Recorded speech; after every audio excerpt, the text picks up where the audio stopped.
بسم اللہ الرحمن الرحیم۔ السلام علیکم ناظرین اکرام، آج کی ویڈیو میں ہم آپ کو بتائیں گے حضرت عبدالمطلب کے خواب کے بارے میں۔ زمزم کی کھدائی سے پہلے حضرت عبدالمطلب نے ایک دعا مانگی تھی کہ اے اللہ، اس کی کھدائی کو مجھ پر آسان کر دے تو میں ایک بیٹا تیرے راستے میں ذبح کروں گا۔ اب جب کہ کنواں نکل آیا تو انہیں خواب میں حکم دیا گیا کہ اپنی منت پوری کرو، یعنی ایک بیٹے کو ذبح کرو۔ عبدالمطلب کو یہ حکم اس وقت دیا گیا تھا جب وہ اپنی منت بھول چکے تھے۔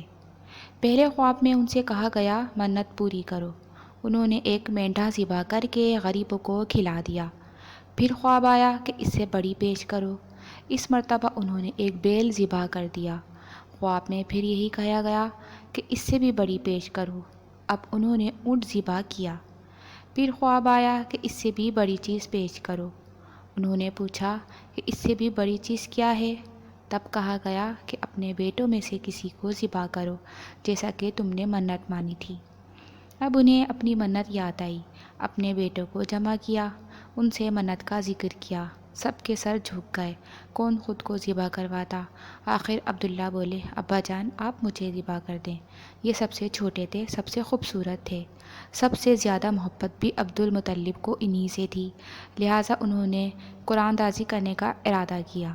تمام بیٹوں کے نام لکھ کر گلا ڈالا گیا، عبداللہ کا نام نکلا۔ اب انہوں نے چھری لی، عبداللہ کو بازو سے پکڑا اور انہیں ذبح کرنے کے لیے نیچے لٹا دیا۔ جو ہی باپ نے بیٹے کو لٹایا، عباس سے ضبط نہ ہو سکا، فوراً آگے بڑھے اور بھائی کو کھینچ لیا۔ اس وقت یہ خود بھی چھوٹے سے تھے۔ ادھر باپ نے عبداللہ کو کھینچا، اس کھینچاتانی میں عبداللہ کے چہرے پر خراشیں بھی آئیں، ان خراشوں کے نشانات مرتے دم تک باقی رہے۔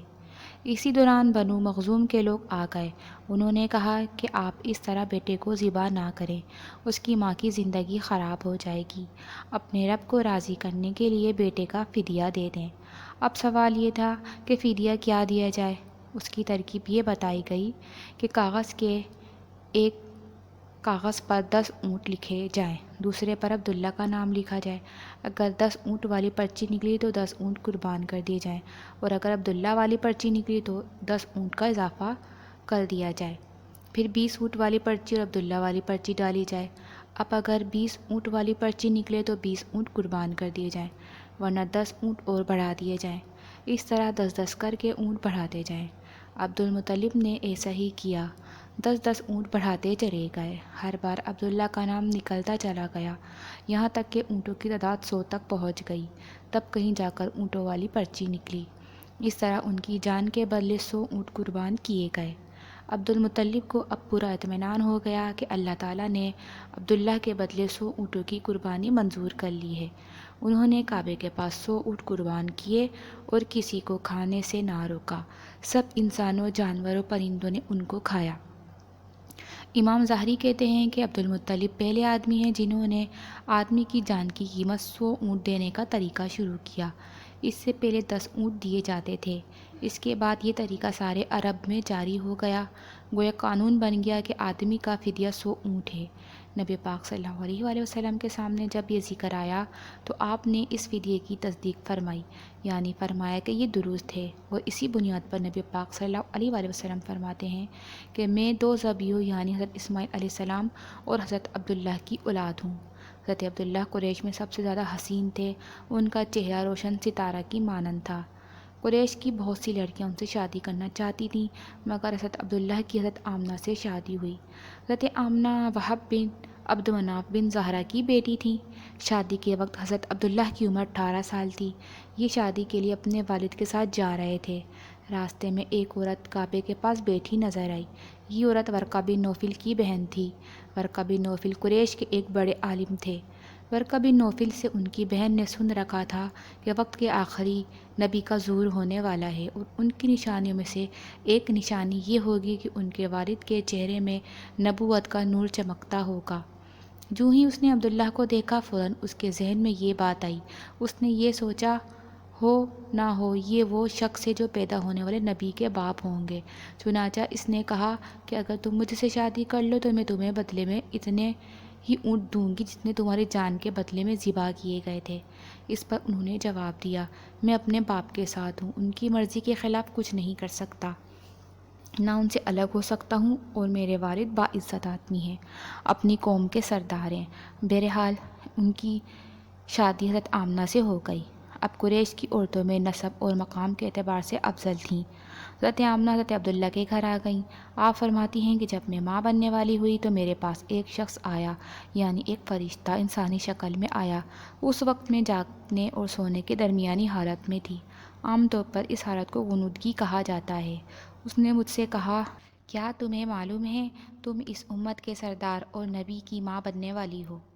اس کے بعد وہ پھر اس وقت آیا جب نبی پاک صلی اللہ علیہ وسلم پیدا ہونے والے تھے۔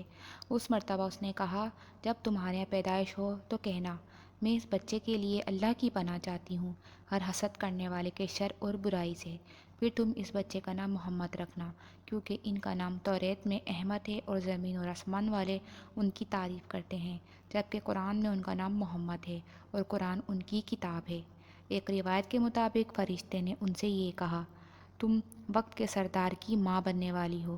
اس بچے کی نشانی یہ ہوگی کہ اس کے ساتھ ایک نور ظاہر ہوگا جس سے ملک شام اور بصرہ کے محلات بھر جائیں گے۔